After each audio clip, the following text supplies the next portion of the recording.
Good evening, everyone, and welcome to the Edward M. Kennedy Institute for the United States Senate. We're so glad to have you here. I'm Jean McCormick, and I have the privilege of serving as the president of the Institute. I want to spend a special warm welcome to the members of our 1787 Society. They are generous donors that help us make all of the programs that we offer here at the Institute happen. So we're happy to see you all and hope that you will be able to attend many of our programs. When Senator Kennedy had the vision for this institute, he was clear that it should be of the Senate, but not solely about the Senate. He wanted this crown jewel of this beautiful replica of the Senate chamber where we're sitting tonight to be a room where visitors of all ages could debate and negotiate and build a consensus by having common ground on issues which there will be many diverse opinions. But he never intended this chamber or this building to be only a place for legislation and politics to be discussed. It was not a space just for those who serve in public life. He wanted the Institute to be a living, breathing monument to all the things that can happen in a democracy, a place that celebrates the opportunities a democracy makes happen, and certainly a place where possibilities come to life. It's with this vision in mind that we're hosting tonight's discussion. Our Getting to the Point series brings together people with unique perspectives from every walk of life to discuss the issues and challenges of our country and our communities. It reminds us that we, the people, actually do shape our future. What brings us here tonight is our honored speaker, Pedro Martinez.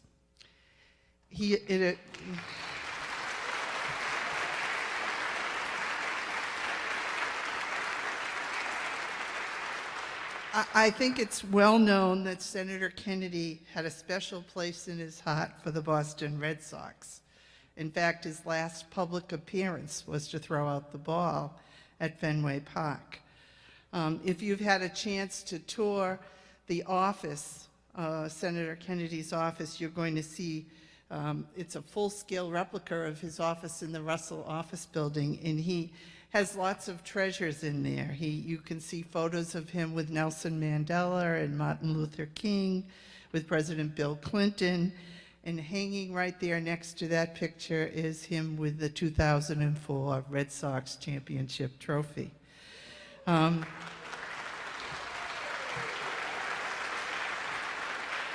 Certainly 2004 was a milestone year for the Red Sox and for every member of the team. I remember it well. My dad came to live with me when he was 84. He was born in 1918. So he was longing for that championship to come before he died. And every night in the 2004 season, he had me glued to the chair beside him, rooting for the team because he was convinced this was the year. He died the next year, so he died a happy man. We are delighted to have Pedro Martinez be here with us. 2004 was just one of his accomplishments.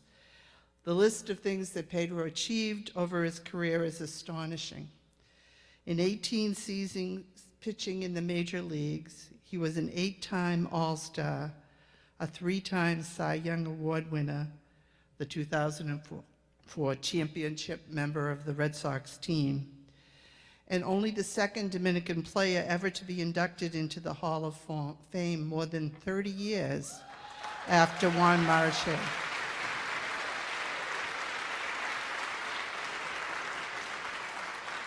I'm sure that everyone in this room can name a favorite Pedro Martinez moment.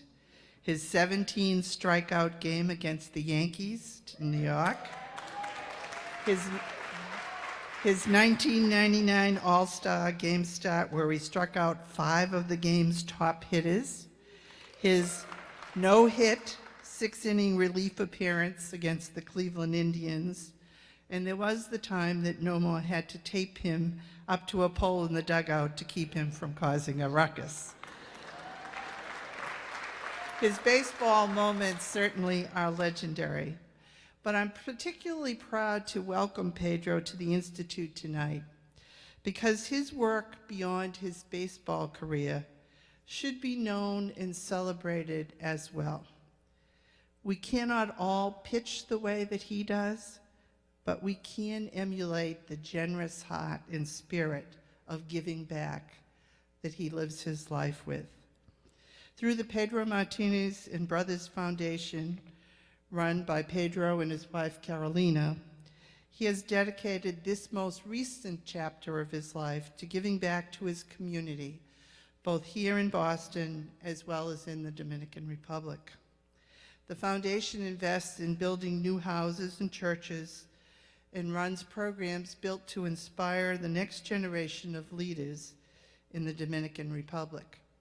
Because of their work every day, children in his homeland are motivated to believe in a future that each one of them can contribute to and a world that they can change. We believe here at the Institute that inspiring this mission in every student, in every citizen and future leader who walks through our doors, people like Pedro can be their role models.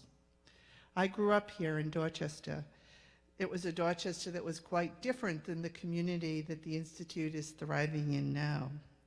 And a generation of leaders dreamed about a new path for the city and have changed its course for the better. I think Pedro is building a stronger community in his home country, and I just saw him do that with a group of young people here. And I'm absolutely thrilled that he's here to share his story. Please join me in welcoming Pedro, as well as our longtime, well-known to all of you WBZ fans, TV News sports anchor Dan Roach, who will moderate this exciting discussion. Welcome to you both.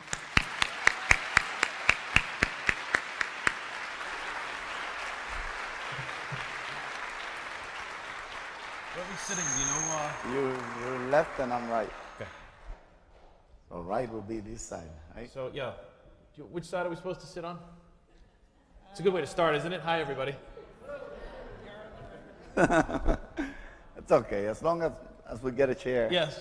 I think it's good enough. Welcome, Pedro. Well, thank you.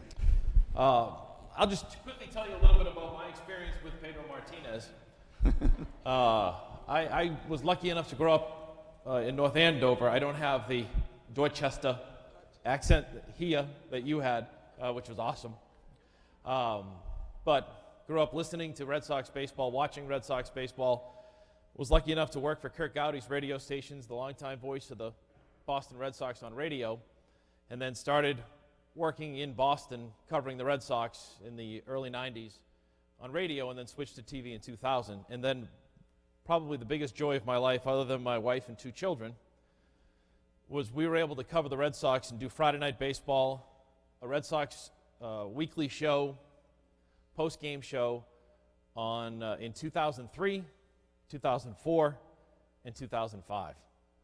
So we got to experience the low of lows in 2003, the high of highs in 2004, and then I don't think anybody remembered the 2005 season because it was just one celebration for a year. So it was a lot of fun. Yes. So it's an honor to be here with whom I consider, people say to me, you know, you've been in the Boston market for 30 years or what have you. Who was your favorite athlete to cover? And I always say for the player and for the personality, number 1 and 1A is Pedro Martinez. Right?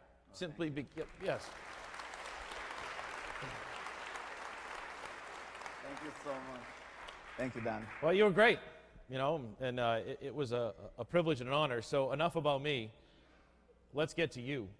And I think let's begin with where you came from, Pedro, to get to where you are, to have the Hall of Fame career, to be inducted into the Baseball Hall of Fame this past summer in Cooperstown. Tell us a little bit about from where you started and what it made you and how it made you the man that you are today. Well, first of all, I would like to thank God for the opportunity. Thank all of you for having me here. I'm extremely honored.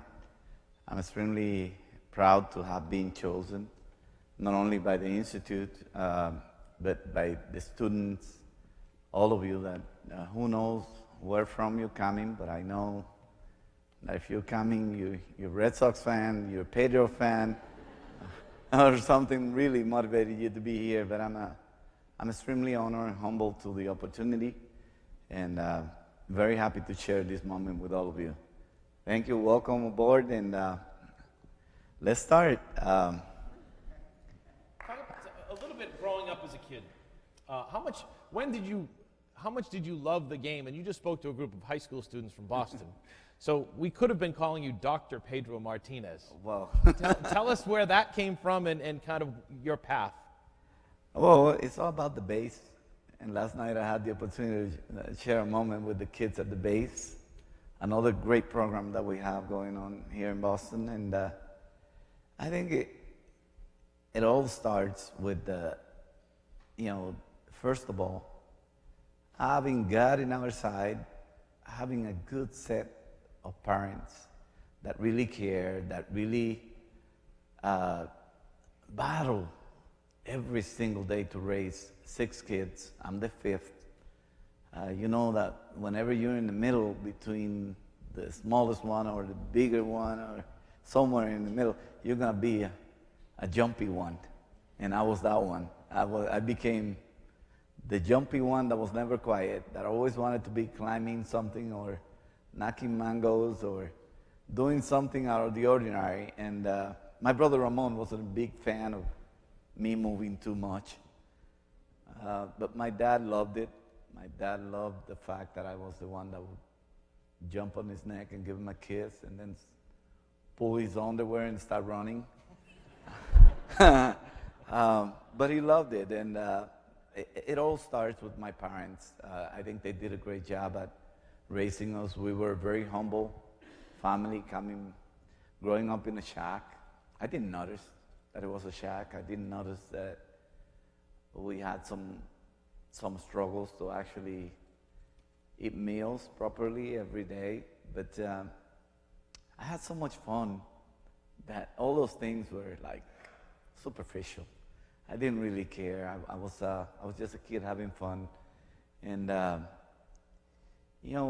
I was growing up, I learned so much about the struggles that 2 single parents making no more than 400 pesos and probably max 600 pesos to raise 6 kids, buy notebooks, clothing, shoes to go to school, and at the same time support those 6 kids and try to give the kids the proper meals. It was a struggle, but I don't know, we were kids. We didn't know any better.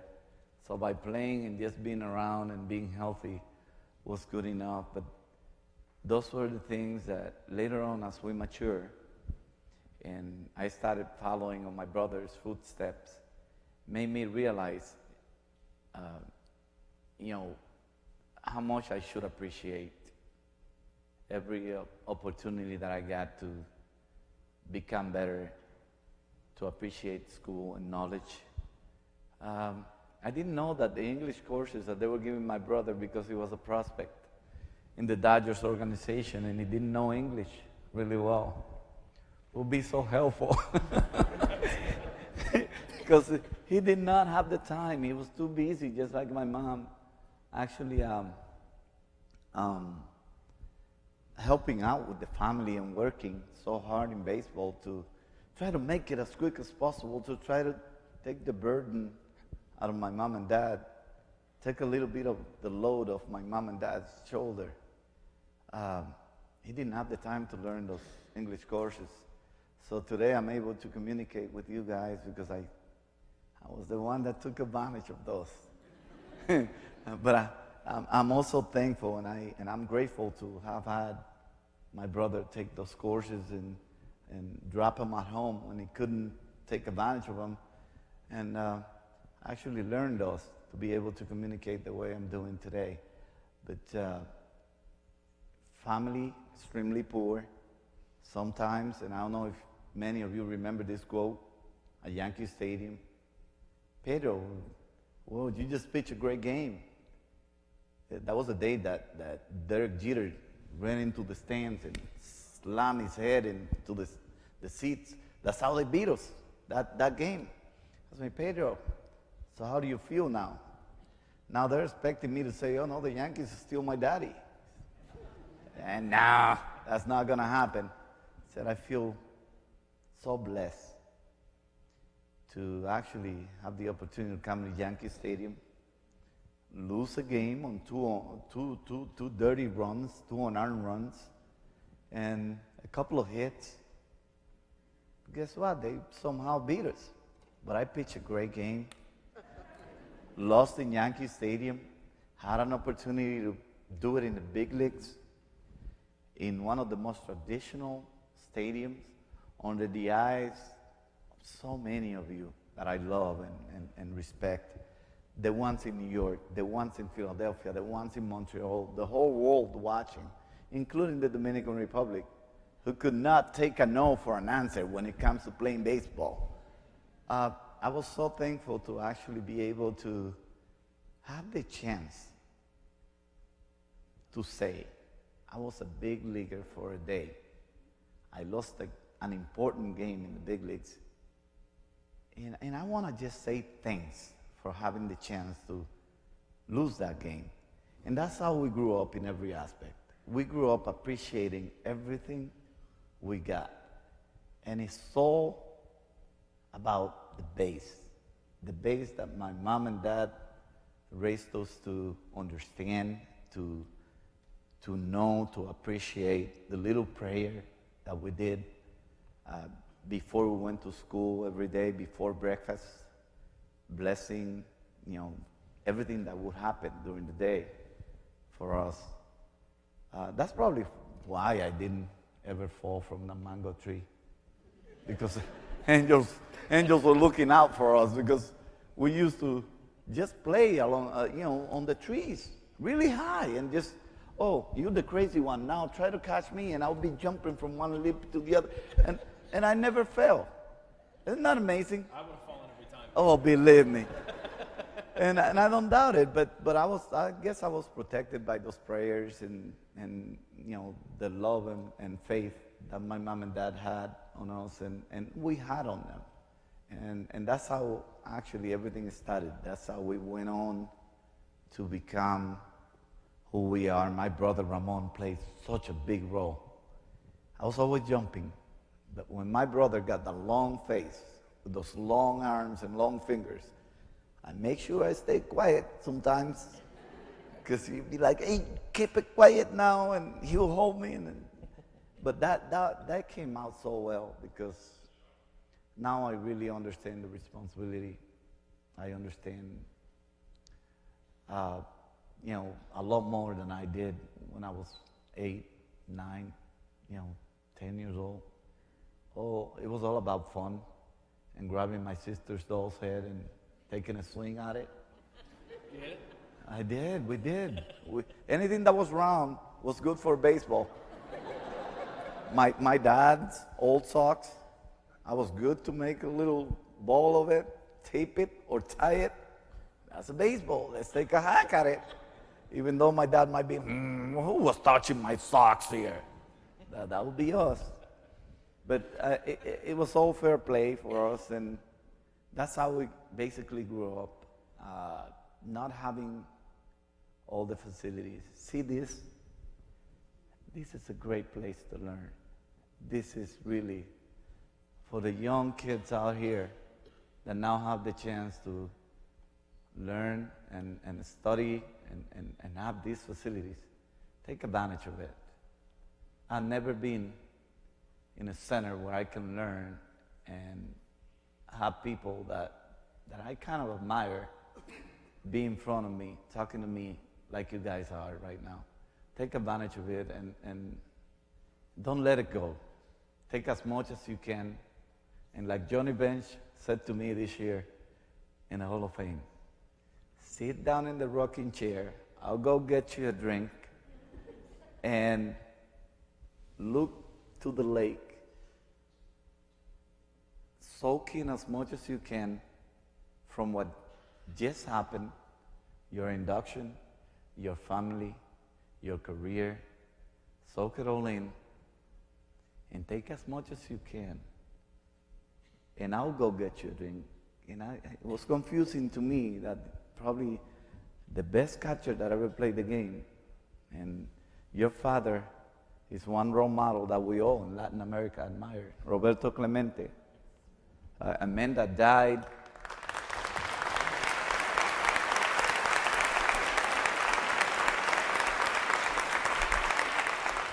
Thank you.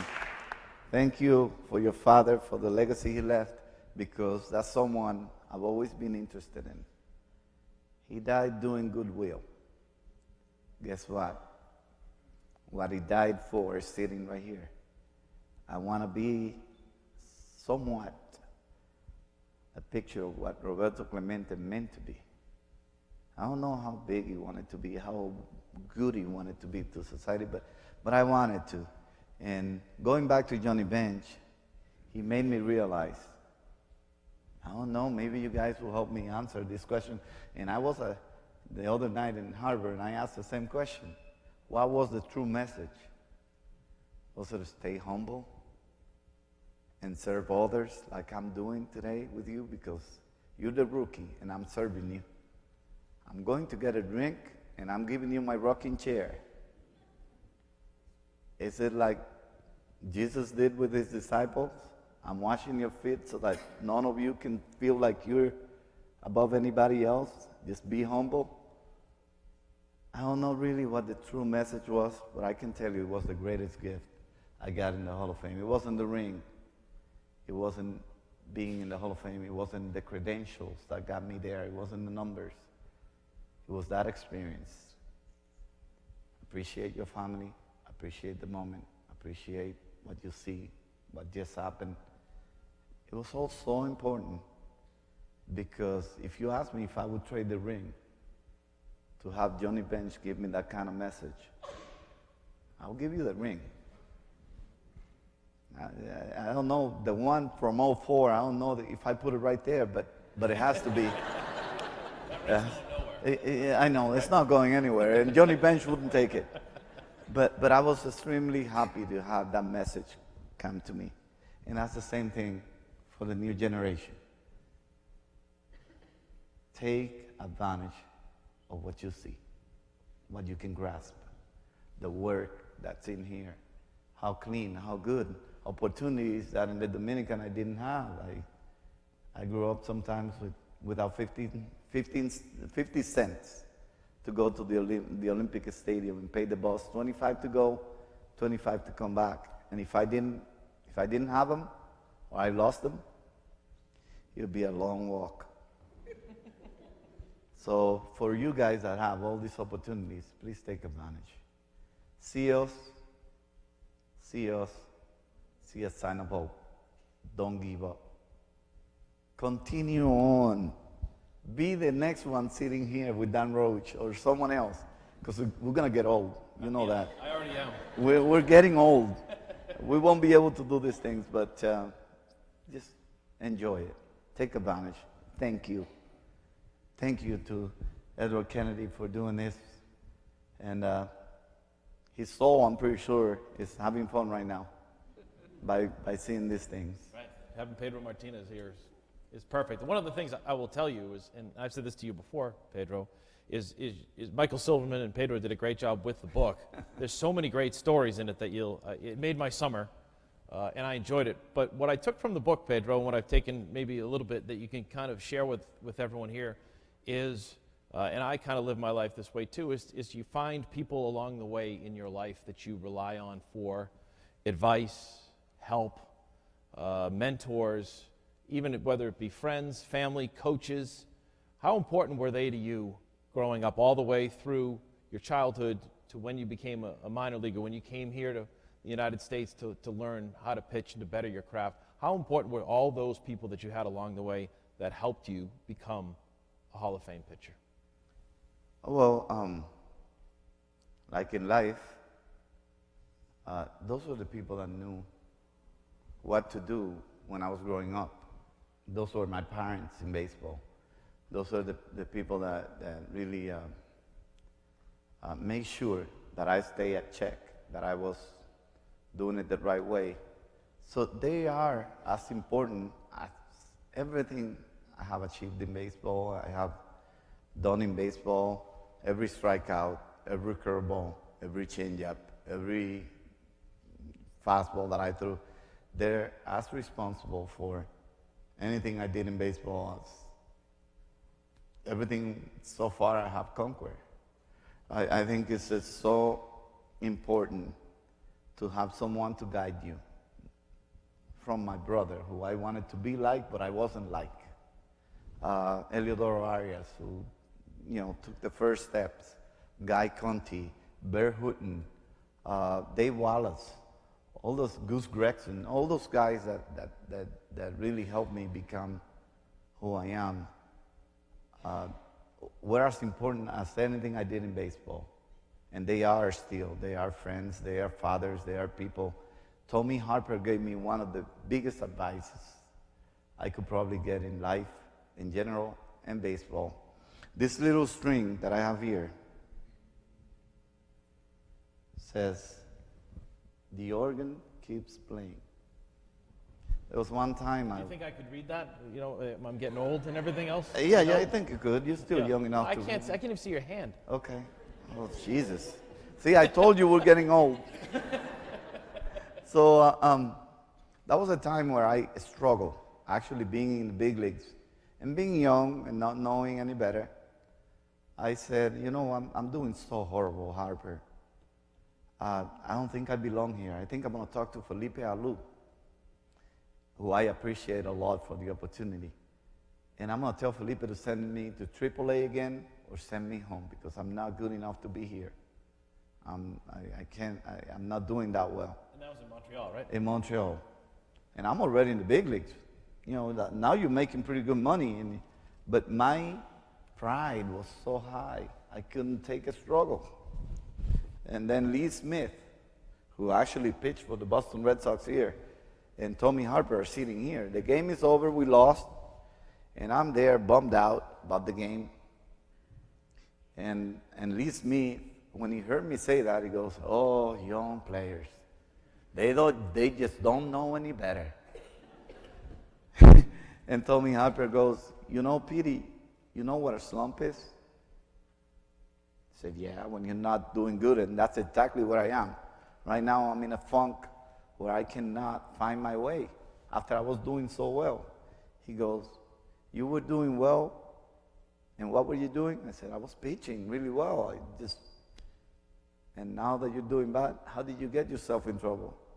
I said, "I don't know, I lost everything." He goes, "Wasn't it pitching?" I said, "Yeah." Then the same way you had your success, you lose it and you refine it. And guess what? The game is over now, but you know why we're sitting here?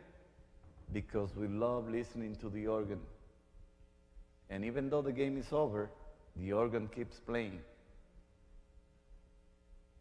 And it struck me to know that even though the game was over, they sit down to listen to the organ, relax, and understand that tomorrow there is another day. And that was a lesson in life and a lesson for my career. Even though you struggle sometimes, you just have to keep going on. Keep going on. And part of my success today is because the organ kept playing and I didn't quit. And thanks to Harper and Mr. Lee, I kept going and I didn't quit. So it's a lesson in life for me, one of the best advices that I can talk about in life and also in baseball. The organ kept playing even though the game was over. Life goes on. I retired, baseball goes on. David retires, Baseball goes on.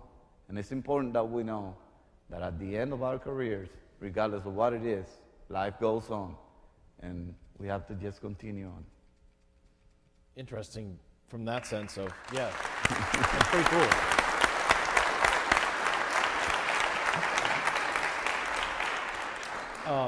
You were not of, you had to be convinced a little bit when Dan Duquette traded for you to come here to Boston, right? Yes. And through Dan convincing, Juan Marichal, I guess, helped a little bit too. You came to love Boston. One of my favorite all-time Pedro quotes is, "I'm a Bostonian." That's what you said. I am a Bostonian.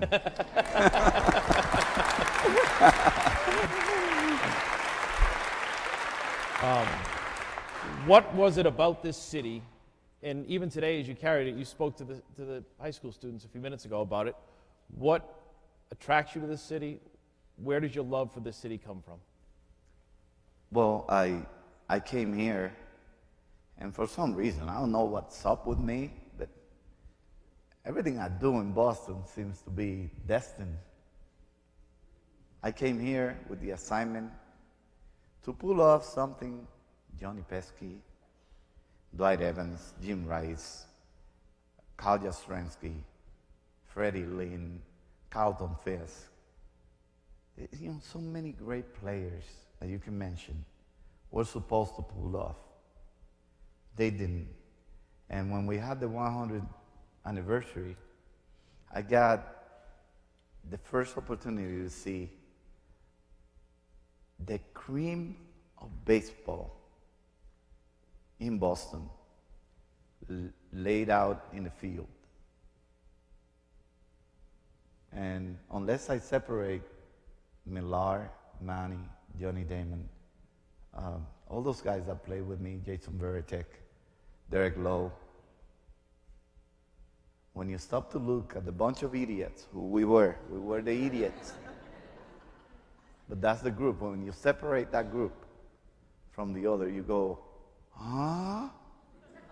And they didn't win it? Those guys didn't win it? Including Ted Williams? Whoa, this must be special. But I think we were idiots enough to not realize how big of a deal it was to bring a championship to Boston. More than enough. Yeah, probably. We were a bunch of idiots. We were a bunch of idiots, and we looked like it. But boy, could we play, and we were together. We were a bunch. But to be able to serve as a bridge to actually have that blend that we have now in Boston between Latinos, African Americans, and Peruvians, and Haitians, and everybody together. It's probably the biggest achievement of all. To be able to be that person that unified Boston, David and those beep words during the bombing.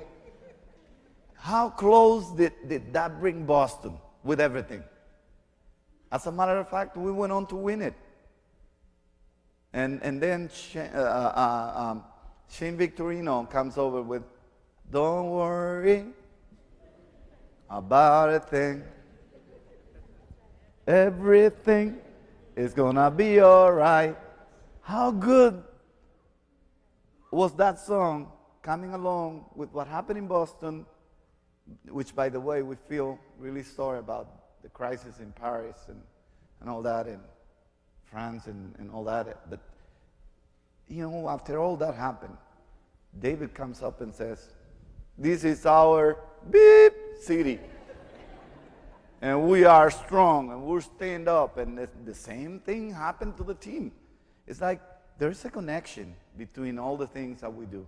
And I guess I was the first one to come over and bring merengue, bring the loudness. There was one time I had to be tied to a post because I was so loud. And these guys loved it because they had something to do with the cameras. And I was just that way. And I think all of that came over to Jamaica Plain, to Lawrence, to Roxbury, to Chestnut Hill. Going marrying an eagle. This is an eagle right here. See, so talk about remaining in Boston and the blending. Here I am, hooked in Boston. Yes, and then those words came up. I'm a Bostonian. But I was telling those kids in the other room, said, Boston is so unique. You guys make us so good every day. You make us push ourselves to the limit to become the best we can be. Because you're so smart, you know your game, you're all about the Red Sox, you're demanding, you're passionate. You're the most loyal fan base I've ever seen, because after waiting 86 years without winning a championship and having the stadium full every day, it's unreal.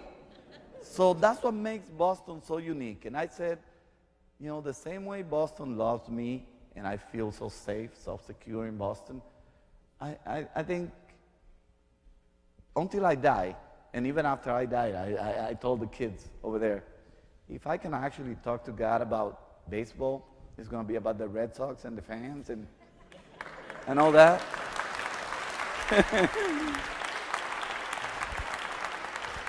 I think I'm going to drive him nuts talking about the Red Sox, even after life, if he knows baseball. The Yankees fans will all be down below, right? I don't know.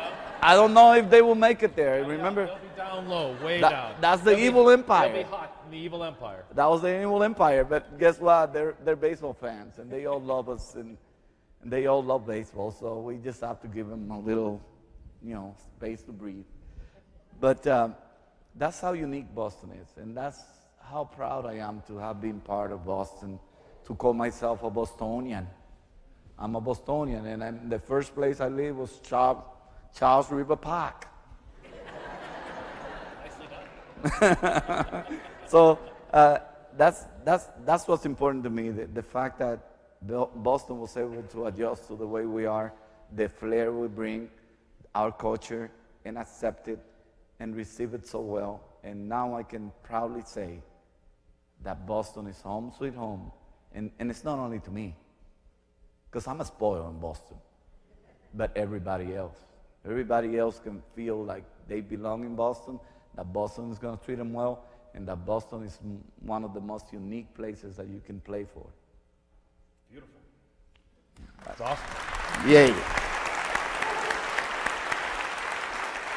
You know, one of the things that struck me when you were in the Hall of Fame, you invited us up to your house before the place you were staying, just the amount of family members that were there from the Dominican Republic, from New York City, and the buses and everything else. How important is that to you and going forward in your life? Because I remember sitting there with you and you were just looking around. You were watching everybody, like just a proud parent almost, just watching everybody run around in the grass and swim in the pool and everything else. How important is that in your life, that aspect of family, and what does it mean to you now where you sit here as you look at what you've accomplished?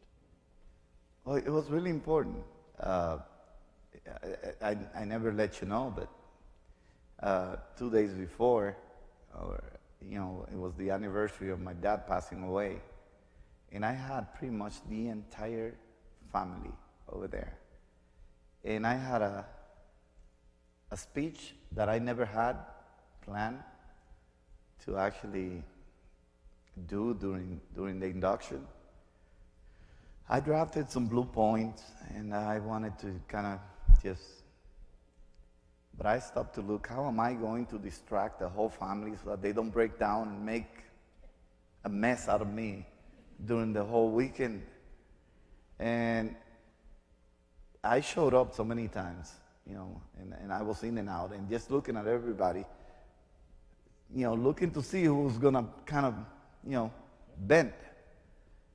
And they didn't. They were so excited about just seeing what was happening that, and then when they were about to think about it, I took them to the lake. And just what my mom saw in that lake was good enough to distract everybody.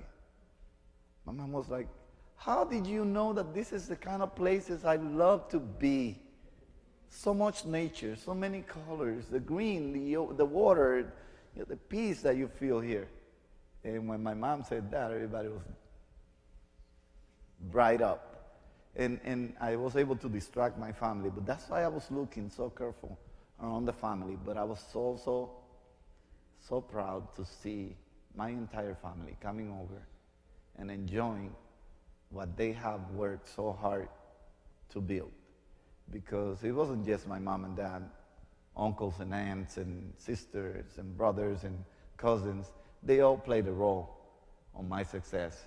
And for the Dominican Republic, it was 32 years waiting for the next Hall of Famer. And the one that we had, we didn't even have many TVs to see him pitch. From San Francisco to the Dominican Republic, with 3-4 hours difference. It was, I'm the player that they got to really feel and see. But that also told me the sense of responsibility that I had, not only with me, my family, the people close to me, but Latin America, the country. A lot of us think it's just having fun and all that, but it's a great amount of responsibility that comes with it. What I'm doing here today, even though I want to go home and I don't want to see a plane anymore for this year, I'm going to have to do it for some other schools. I'm going to have to do it in my foundation where we are in charge of opening doors for new kids to become better every day. What you're doing here is beautiful. We are nowhere near what this is. But for some Dominicans there that never had anything, it's good enough what we're doing. So we're going to continue to humbly build up so that maybe one day we can be something like this for the kids in the future. But we are in charge of the next musicians, the next artists, the next chefs, and all that, and computer engineers. We're trying to develop those kind of opportunities for those kids because not all of them are going to be baseball players. And even I was second guess as a baseball player. And I had to overcome adversity. And even adversity, I can say today, is appreciated by me and most of the players from Dominican that come from the same background, because you have never seen a middle to upper class kid from the Dominican become a baseball player. There are 100% lower class players and lower class families that develop the kind of players because we are the ones that are hungry and really need it. Or else you don't take the beating and you don't try to overcome adversity as bad as we did, because you have to really be hungry to overcome those adversity that we have to go through to make it to the big leagues. As a matter of fact, a good number in the Dominican is about 2 out of 400 make it to the 40-man roster. For those of you familiar with baseball, 40-man roster is not a guarantee that you're going to make it to the big leagues. Actually, the actual roster is 25 men. The other 15 sometimes get a call up in September. If you are good enough in AA, AAA, from A-ball, rarely you see a kid come up. And rarely you see him in the 40-man roster. It's after AA. That's when you really get a chance. And out of the Dominican, 2 out of 400 players right now.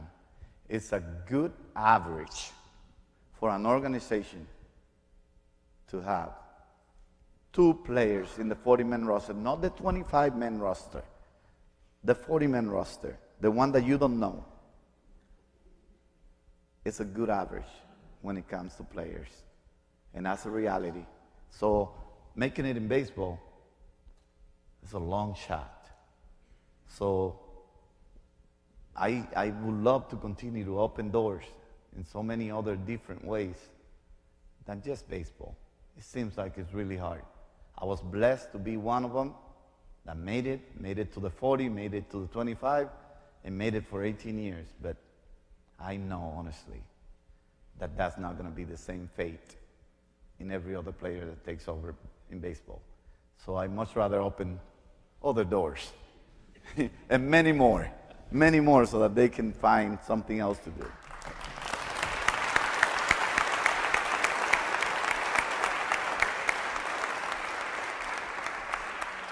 We can open it up now for some questions.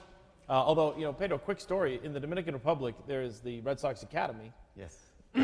Our television station sent myself and my photographer, Brian Foley, who was 6'5", 350 pounds, who they call him Okihito in Japan for large man.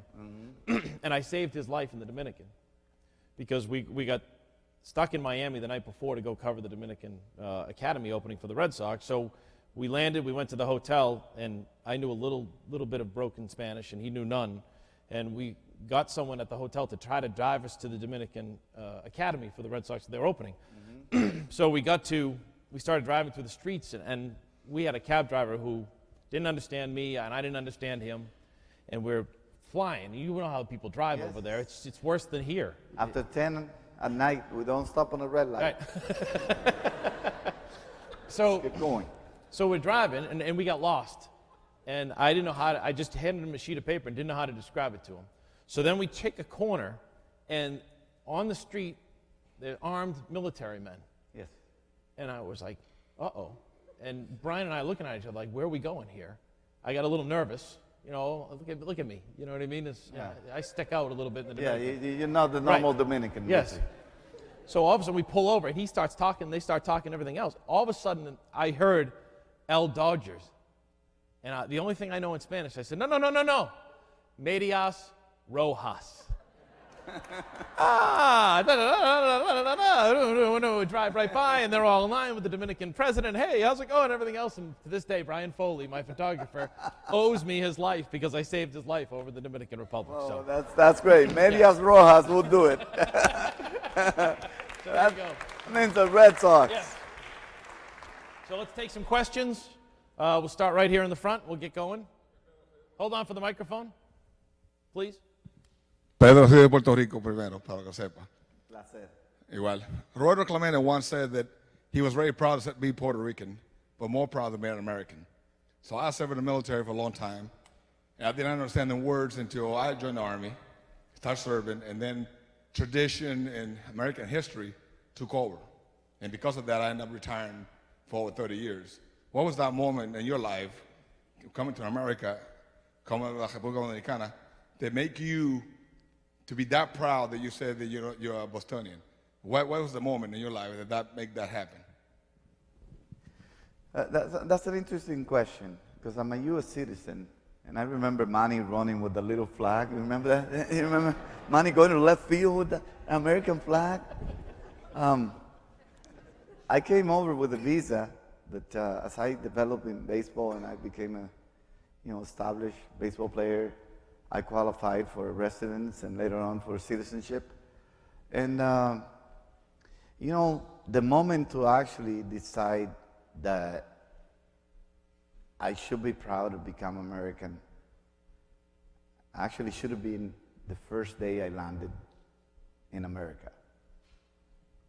Because, and not only in America, I think from the Dominican, first pitch I threw as a professional baseball player, the first time I signed that deal with the Dodgers for $6,500,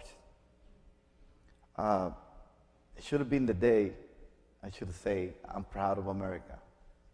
Because that's exactly the day that they opened the land of opportunity to someone that lived in a shack and didn't have 50 cents to go to the Olympic Stadium. That's the day that I should have said it, but I didn't know any better.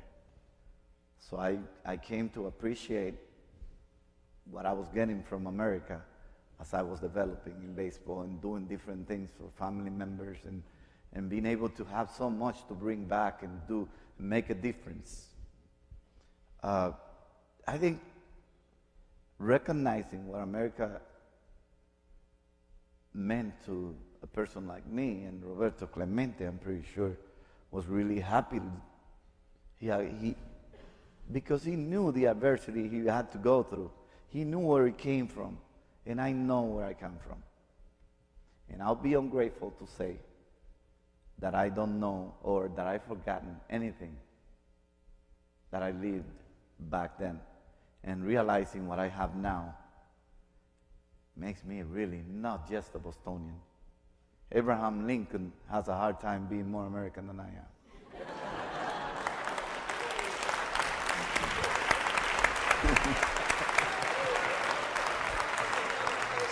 Right? You could get him on a change-up low and away. That's why Lincoln is no American. No question. With that change-up of yours, you can get him anytime. Next question. Yes, sir.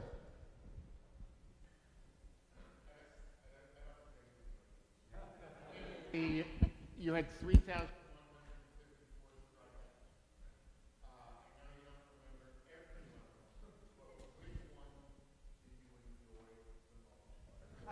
Wow. Woo! I think it was number 2,364, right? Remember we were talking about that a little earlier? Yeah, I know. I think I can't really pinpoint one strikeout that really can probably describe, as that I can probably describe as the most important one or the one I remember the most. But if you ask me, I didn't throw that strikeout. But watching Keith Falk grab that ball and hand it to Minkiewicz, I don't know. That's my favorite pitch.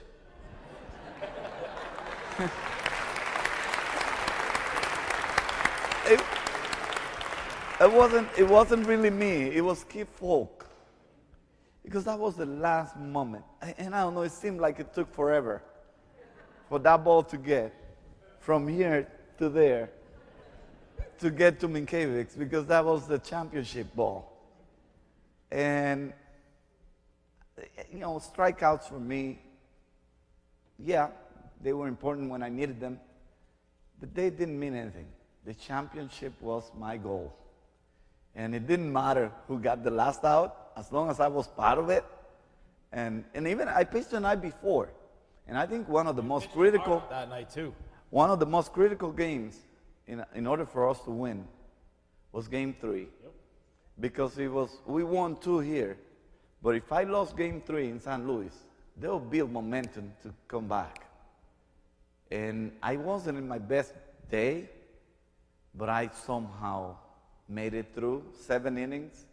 And then the bullpen took over and won it. And once we cemented that Game 3, it seemed like St. Louis just had no chance. We were too close to let it go.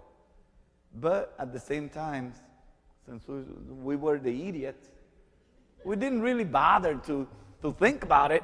We just wanted to get that next win and go be goofballs in the parade.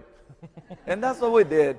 Individual strikeouts is not anything that you get impressed by. It's great to get them when you're in a tight situation, bases loaded, no out. You just struck out that next guy, and now you're in position for a double play. They're all important. But those pitches that I remember, that game in Cleveland, striking out Omar Vizquel, was one that's never going to go away. Seeing the flashlights in '99 in that All-Star game, same year that I did the same thing against Cleveland, and knowing that I was part of the best All-Star game that will ever be put together, and watching the old century players, something we would, including me. I'm a baby. I'm only 21 now. But including me, we won't get to see again. The old century players all together by Ted Williams and hugging him. It was like magical. And then seeing that last out from Keith Falk to Minkiewicz. It's like, those are 3 memories that don't go away from me. And you always said for years, yes, years, not days or weeks, leading up to that moment, that you would take 1 championship in Boston over 5 in any other place. Anywhere else. And I would not trade my ring here in Boston. You can give me 5 anywhere else, and I won't. Keep those 5. Forget about the diamonds and how much it costs. I'm keeping mine in Boston. The only ring I think is going to be as unique and as special as ours will probably be the Chicago Cubs. And I don't know what it is, but we're the 2 oldest teams and oldest stadiums, uniquely different than probably any other stadium and fan bases and stuff like that. I was part of the playoffs this year in Chicago, and I can tell you, it's not going to be like Boston, because Boston is just Boston, and it's unique. But it's going to be special. Another question? Hey, Dick. Dick Flavin, ladies and Hey, gentlemen. there we go.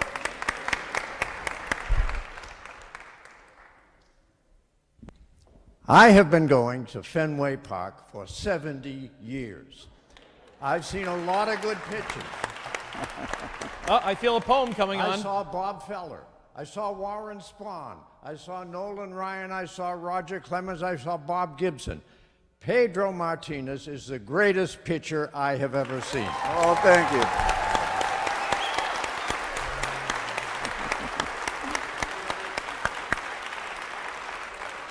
And when he was elected to the Hall of Fame last winter, I was moved to write a little poem about him. You may talk of baseball stars in your living rooms and bars, debating on by whom you're most impressed. But I'll say, for what it's worth, that in all my years on earth, a pitcher we called Pedro was the best. If a hitter dug right in, he'd feel high heat by the chin, then wave at a changeup by the knees, or a curveball on the paint. Pedro threw 'em where they ain't, and batter after batter faced the squeeze. He put K's up on the board, and his victory total soared. It is a fact that Pedro reigned supreme. If a batter gave him sass, he'd knock him on his. As a matter of fact, he wasn't afraid to pitch inside. It was fun as long as he was on your team. He made every game a show with the stuff that he would throw. There is no one any better you can name. Each pitch was a work of art. He is baseball's own Mozart. All hail Pedro Martinez, Hall of Fame. Thank you. Oh, Dick.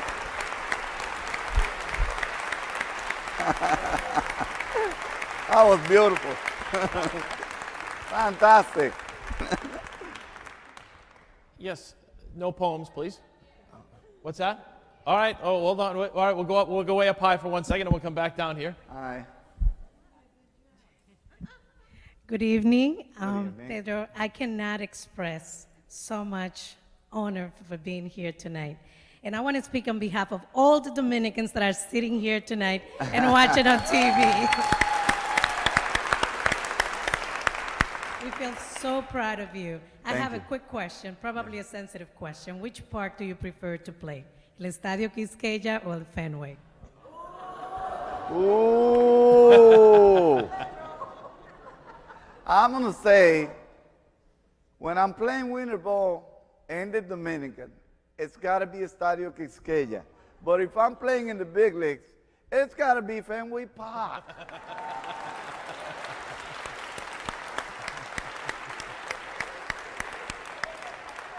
Like a true politician answering that question, right? Where else would you do it but here?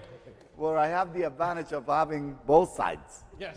See? And I can go and dual citizenship. So it's one and one. I can be Dominican one day, That's and right. then the next day American. It's your State of the Union tonight. Whatever you got. Next question. Yes, sir. ¿Cómo estás? Todo bien. I had the opportunity to actually listen to you on a plane ride that we were going from Miami to Santo Domingo, and it's not the first time I hear about how humble you are. So that's great to hear again, the person that you are. But I have a question that is a little bit of a controversy right now. A popular game, a video game, has David Ortiz with a bat swinging, Yes. hitting people all over. So a lot of violence in that. So does Pedro Martinez support the use of his image on a video of that nature? I'm not fully aware of what it is. But I know that violence has no space anywhere, not even in video games. I'm not supportive of it. I'm not being critical because I don't know the actual meaning of the game. But, those are things that get us to learn. Maybe after I see the true facts about it and I know exactly what it looks like, I could probably speak better on that matter. But hitting people with the bat is not something that you want to showcase. That's probably not a kid's game. I don't know how rated it is. So I don't know if David's aware of it. Sometimes some people build those things, and we are the last to find out that they made it. We are only subject to the use of some companies. Like, if you ask me, did I want to leave Boston? No. But I couldn't do anything about it. It wasn't up to me. Did I ask for the Dodgers to trade me? No. But I was a subject of business and stuff like that. And as you know, as much as we are human and we are ball players and all that, we're also subject to the use of, economics. And maybe, I don't know if David knows that, but if it's like you say, if it is, I'm being clear, media, members, everybody, if it is like you say, that is David's image, hitting people with a bat, no, I'm not happy with that. I wouldn't condone that. But I don't think that's David. If David is going to do anything to people, it's hug them. Well, let's. I'm sure a lot of people in the room want to know this too. Let's follow that up with, what do you think of the fact that David announced that he's retiring at the end of the 2016 season, and just kind of reflect on his career? And I don't know if you people know this, but you were responsible for David Ortiz coming to Boston. Explain that. Oh, what I did for David coming over was very little. It was just make a phone call and make sure that we signed a player that I thought was going to be helpful to the team. The first baseman that I thought was going to be a pretty good hitter. The rest was up to David. And he did it on his own. He deserves a lot of credit and all the credit in the world for the world championships that we have in Boston with the Red Sox. And sure, in my heart and by numbers, a Hall of Famer. But it's all credit to him. It's not to me. But now, seeing David leave in his own terms, and more than anything, already getting ready to leave on top, and he's talking to me like dead serious, that he wants to put a monster year on this outgoing year. He's already training. Can you believe that? He's already training. And he's doing new regimen of training to actually put up a monster year. And he says, what bothered him in his toes or whatever is now even feeling better. So I imagine that if David is totally healthy and is able to do what we have seen him do so many years, he's going to put a monster year up, and then he's going to say goodbye. And I'm extremely proud and happy to have suggested David to come over to the Red Sox, to go on his own terms. And right now, I got no choice but to say I feel like a proud papa.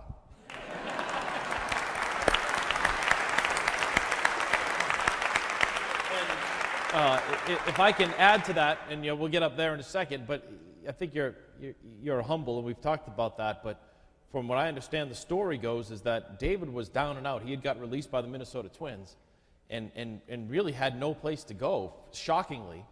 And Pedro was down and made a call and to Theo and then Larry Lucchino. They all got involved, and then they brought David here, and that was the greatest part. Except David complained because he wasn't playing, Yeah. and he almost left.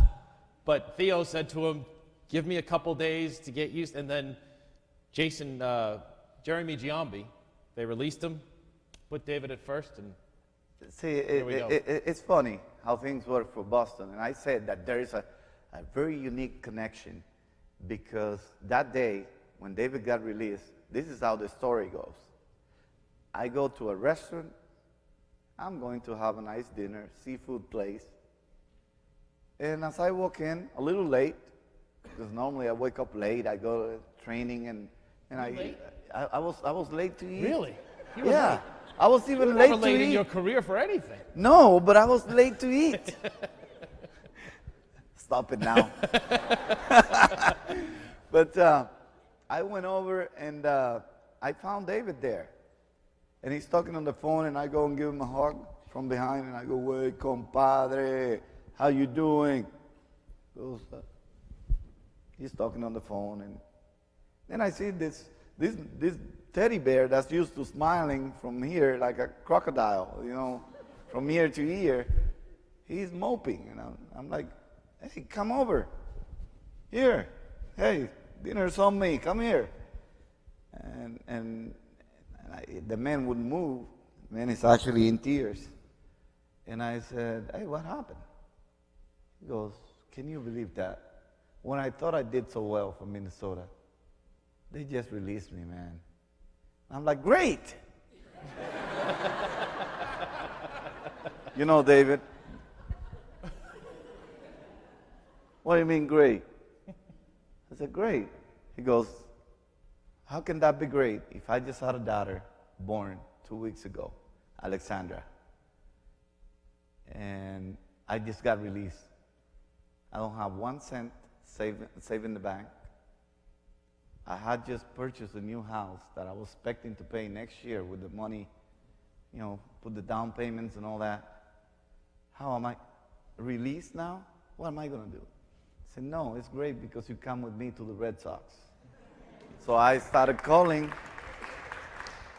and I finally reached Jack at about 2:30 a.m. And Theo's in California. Thanks to God, it was the winter meetings, and they were being held in California, and with the hours difference, Jack was able to make contact, and Jack we McCormick, the traveling Jack secretary. McCormick. Jack Called McCormick, Theo. a great man. Yes? I love Jack. "Hey, Pedro, how are you?" I love Jack, the traveling Yeah. secretary. Yeah. And Jack made the connection and told them Pedro suggested that we sign David Ortiz, who was just released. And the rest is history. You all saw it, and you all know it. Isn't that awesome? That's a great story. And Pedro was good to us. He was great to me, but he would get he would have fun with the writers and people. There was a gentleman by the name of Dave Hirschkel who worked for the Hartford Courant, and he could ask some terrible questions and stuff at time, and I used to look at him and say, "What are you doing?" We were in Yankee Stadium one day, and he asked Pedro, Pedro was about to pitch the next day or the day after. It was for the American League East. It was in Yankee Stadium. And Pedro looked at him and said, "What? It's okay. If we don't win the AL East, we'll win the wild card, right?" And then he looks at David and goes, "Just like you predicted." Oh, yeah. Because at Boston, it was so hype about where we were going to end up. The Yankees were always the favorite. Okay, we don't win the AL East. What could happen is we win the wild card. And that's exactly what you predicted. So what are you asking me about? You asking us to pull up a miracle after you predicted that we were going to be the wild card winners? Oh, but you made it more fun. Yeah. Yeah. All right, we have time for 2 more questions. Yes, young lady?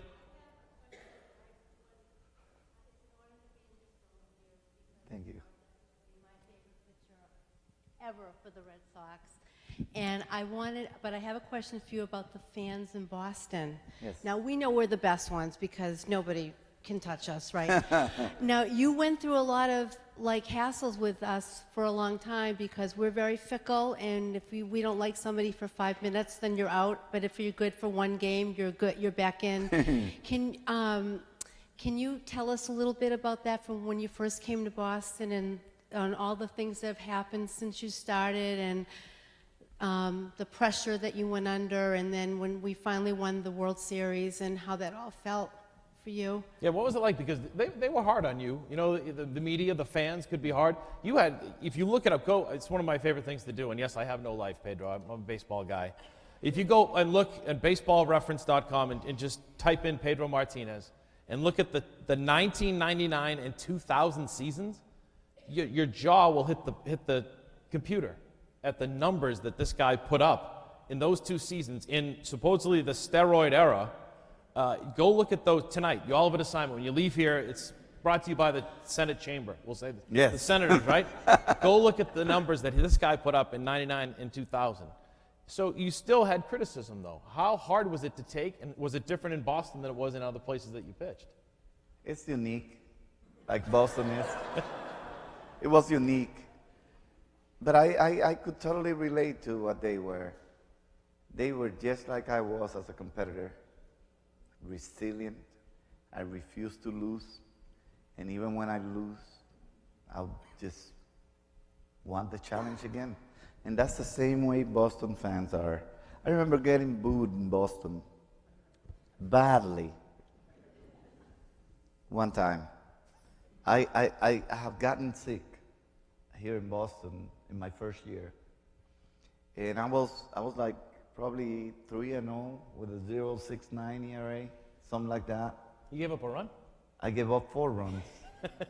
But all 4 were, I was told to spend at least 6 weeks because I was dropping in weight quickly and I was really weak.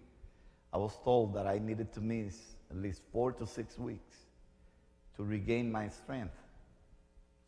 I said, no, I need to honor my contract. I'm here to pitch. And as long as my arm doesn't hurt, it doesn't matter if I drop in velocity, I'm going to go on and pitch. This is the first time I'm ever saying this.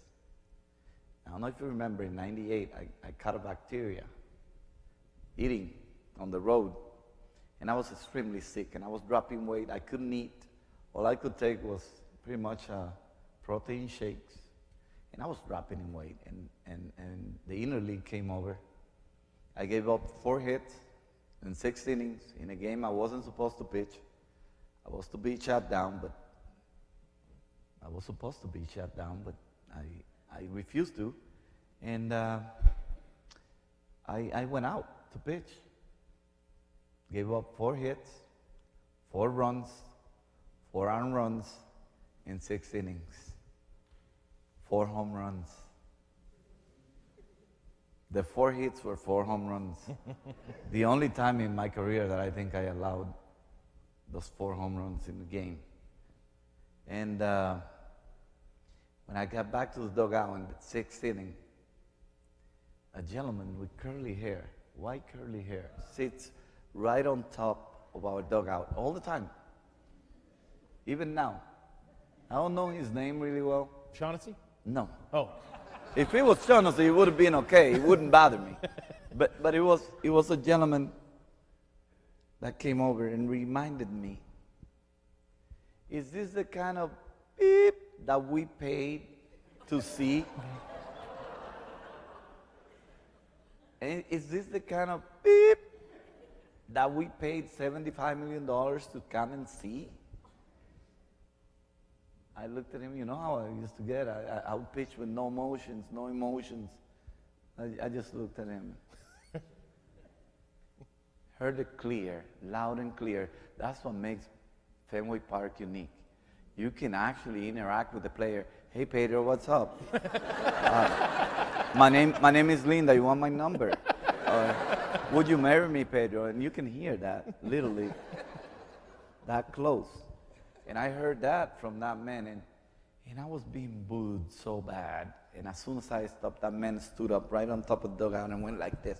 Is this, and that? And that was the only time I remember being booed. But I was asked by the media how I felt. I said, you know what? I respect them. Because not only they pay my salary, and they're entitled to demand that I do well. They are passionate. They are demanding. They are the reason we have to push ourselves to be good. And if I didn't do my job, I deserve it. Now, at the end of the year, the same way I deserve the boost today, I hope that I get an apology.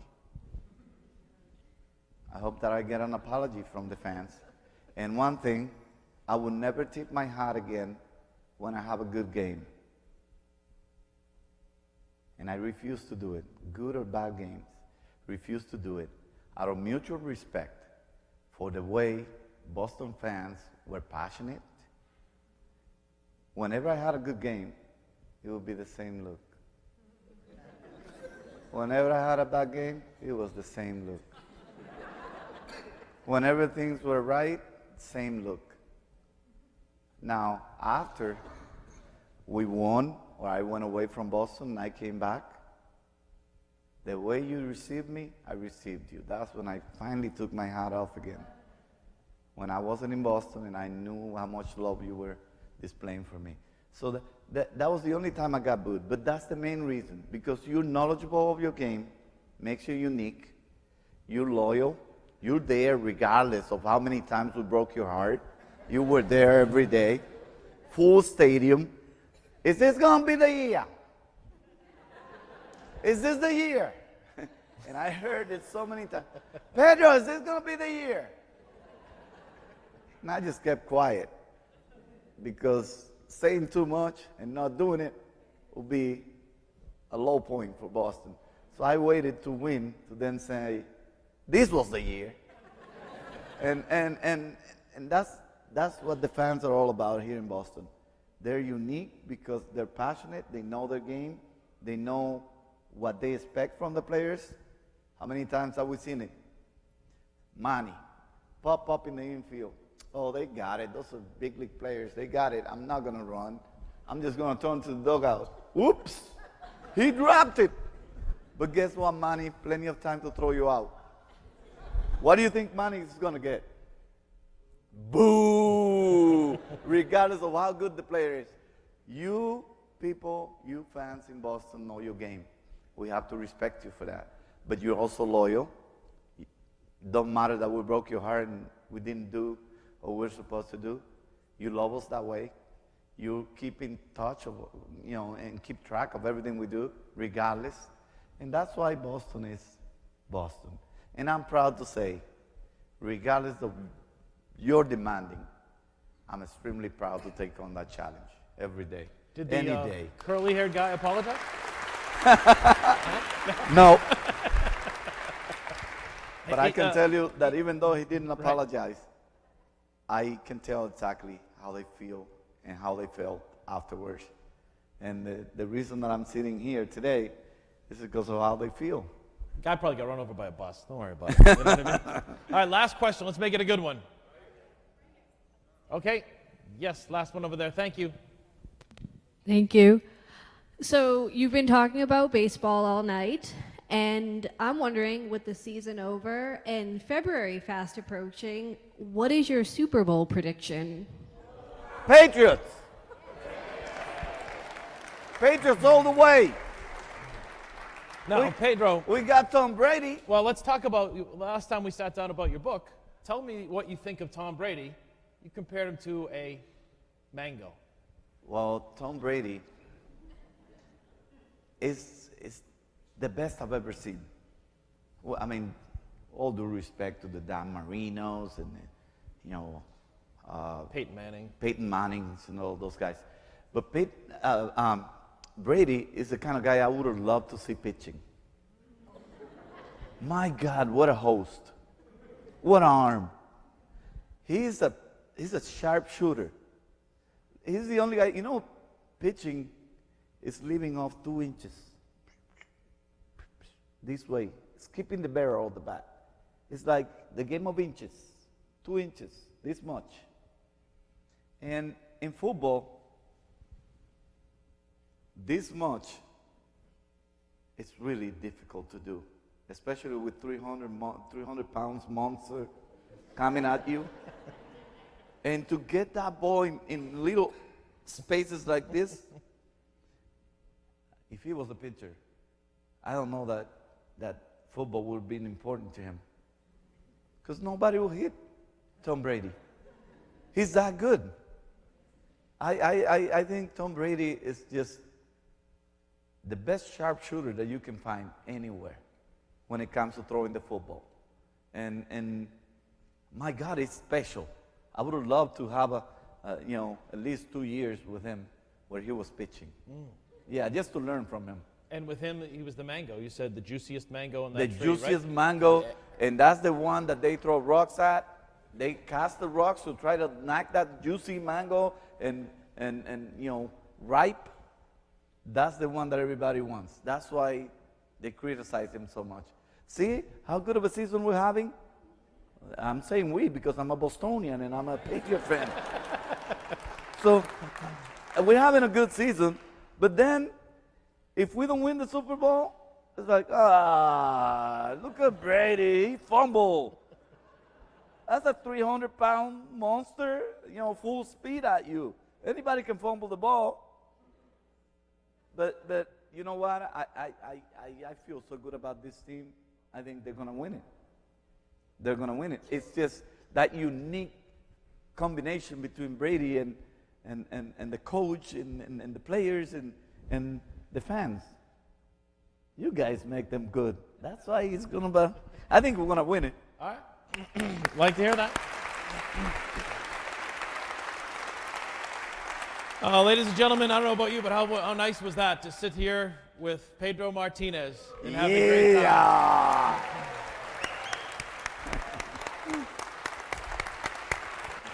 Thank you.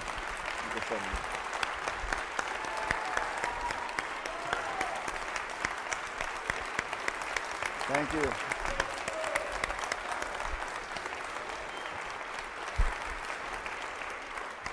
Yeah.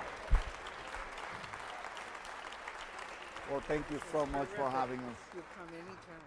Well, thank you. And anything we can do to help Thank you. the Dominican, we'll do. I appreciate it. Dan, thank you so much. Thank you. It was my pleasure.